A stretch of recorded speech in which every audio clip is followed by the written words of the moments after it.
ನಿಮ್ಮ ಬಿಸ್ನೆಸ್ ಯಾವುದೇ ಇರಲಿ ಅದನ್ನ ಪ್ರಚಾರ ಮಾಡಲು ಸುಮನ್ ಟಿವಿಯಿಂದ ಮಾತ್ರ ಸಾಧ್ಯ. ಕೂಡಲೇ ಕರೆ ಮಾಡಿ. Welcome to Suman TV. ಸ್ವಾಗತ ಸುಸ್ವಾಗತ ವೀಕ್ಷಕರೇ. ಸನಾತನ ಧರ್ಮ ಅಂದ್ರೆ ಅದು ಕೇವಲ ಒಂದು ಧರ್ಮ ಅಲ್ಲ, ಒಂದು ಜೀವನ ಶೈಲಿ. ಋಷಿಗಳು ಮುನಿಗಳು ಕಾಲಗರ್ಭದಲ್ಲಿ ಬರೆದಿಟ್ಟು ಹೋದ ಜ್ಞಾನದ ಪರಂಪರೆ. ಇದಕ್ಕೆ ಸ್ಪಷ್ಟವಾದ ಹುಟ್ಟಿದ ದಿನಾಂಕ ಇಲ್ಲ, ಆದರೆ ಸಾವಿರಾರು ವರ್ಷಗಳಿಂದ ಜೀವಂತವಾಗಿದೆ. ಇತಿಹಾಸದಲ್ಲಿ ಅನೇಕ ಅಕ್ರಮಗಳು ನಡೆದಿವೆ, ವಿದೇಶಿ ಆಳ್ವಿಕೆಗಳೂ ಬಂದಿವೆ, ಧರ್ಮ ಪರಿವರ್ತನೆಗಳೂ ನಡೆದಿವೆ, ಅನ್ಯಾಯಗಳೂ ನಡೆದಿವೆ. ಆದರೂ ಸನಾತನ ಧರ್ಮ ಇಂದಿಗೂ ನಿಂತಿದೆ. ಯಾಕಂದ್ರೆ ಇದು ಬಲವಂತದ ಮೇಲೆ ನಿಂತ ಧರ್ಮ ಅಲ್ಲ, ನಂಬಿಕೆಯ ಮೇಲೆ ನಿಂತ ಧರ್ಮ. ಆದ್ರೆ ವೀಕ್ಷಕರೇ, ಇವತ್ತು ಒಂದು ಬೇಸರದ ವಿಷಯ ಹೇಳಬೇಕು. ಭಗವದ್ಗೀತೆ, ರಾಮಾಯಣ, ಮಹಾಭಾರತ ಓದ್ಕೊಂಡು ಕಷಾಯ ಬಟ್ಟೆ ಹಾಕ್ಕೊಂಡು ನಾನು ಸ್ವಾಮೀಜಿ ಅಂತ ಹೇಳ್ಕೊಂಡು ಅಮಾಯಕ ಜನರನ್ನ ವಂಚಿಸುವ ಕೆಲವರು ಸಮಾಜದಲ್ಲಿ ಕಾಣಿಸ್ತಾರೆ. ನನ್ನ ಮೈ ಮೇಲೆ ದೇವರು ಬರ್ತಾರೆ ಅಂತ ಹೇಳಿ ಜನರ ಭಕ್ತಿಯನ್ನ ದುರುಪಯೋಗ ಮಾಡ್ತಾರೆ. ಫಾಲೋವರ್ಸ್ ಸೆಟ್ ಮಾಡಿಕೊಂಡು ಕಾರ್ಯಕ್ರಮ ಮಾಡಿ ಅದನ್ನೇ ಸತ್ಯ ಅಂತ ತೋರಿಸ್ತಾರೆ. ಜನರು ತಮ್ಮ ಕಷ್ಟ ಹೇಳ್ಕೊಳ್ಳೋಕ್ ಹೋಗ್ತಾರೆ, ಆದ್ರೆ ಕೆಲವರು ಅದನ್ನ ದುಡ್ಡಿನ ವ್ಯವಹಾರ ಮಾಡ್ಕೊಳ್ತಾರೆ. ಇನ್ನು ಅದಕ್ಕಿಂತ ಗಂಭೀರ ವಿಷಯ ಏನಂದ್ರೆ, ನಮ್ಮ ಚಿಕ್ಕಬಳ್ಳಾಪುರ ಜಿಲ್ಲೆಯ ಒಂದು ನೂತನ ತಾಲೂಕಿನಲ್ಲಿ ಒಂದು ದೇವಸ್ಥಾನದಲ್ಲಿ ಸೇವೆ ಮಾಡ್ತಿದ್ದ ಒಬ್ಬ ಪೂಜಾರಿ ಬಗ್ಗೆ ಗಂಭೀರ ಆರೋಪಗಳು ಕೇಳಿ ಬಂದಿವೆ.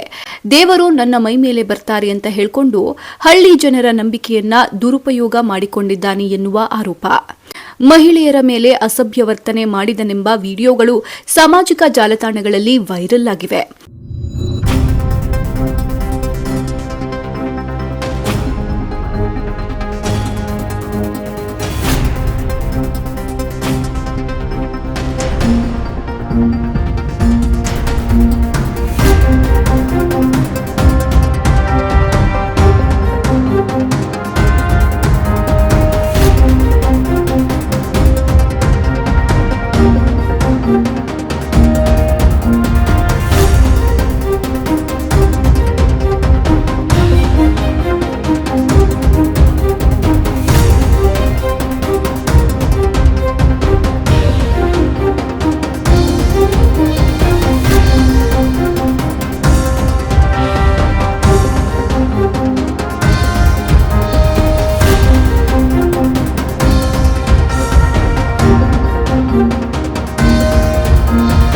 ವೀಕ್ಷಕರೇ, ನಮ್ಮ ಬಳಿ ಕೆಲವು ದೃಶ್ಯಗಳು ಬಂದಿವೆ, ಆದರೆ ನಾವು ಅವನ್ನು ಪ್ರಸಾರ ಮಾಡ್ತಿಲ್ಲ.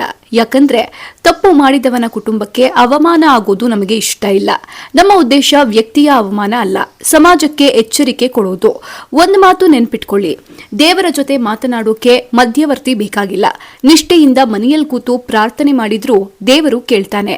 ನಿಮಗೆ ಕಷ್ಟ ಬಂದಾಗ, ಒಬ್ಬರೇ ಇದ್ದಾಗ ಆಕಾಶದತ್ತ ನೋಡಿ ನಿಮ್ಮ ಮನಸ್ಸಿನ ನೋವನ್ನ ಹೇಳಿ. ಈ ಯೂನಿವರ್ಸಿಟಿ ನಿಮ್ಮ ಧ್ವನಿಯನ್ನ ಕೇಳುತ್ತೆ. ಒಮ್ಮೆ ಪ್ರಯತ್ನ ಮಾಡಿ ನೋಡಿ, ದುಡ್ಡು ಖರ್ಚಾಗಲ್ಲ, ನಂಬಿಕೆ ಮಾತ್ರ ಬೇಕು. ಅಮಾಯಕ ಜನರು ಕಳ್ಳ ಸ್ವಾಮೀಜಿಗಳನ್ನ ನಂಬಬೇಡಿ. ಭಕ್ತಿ ಇರಲಿ, ಆದ್ರೆ ವಿವೇಕವೂ ಇರಲಿ.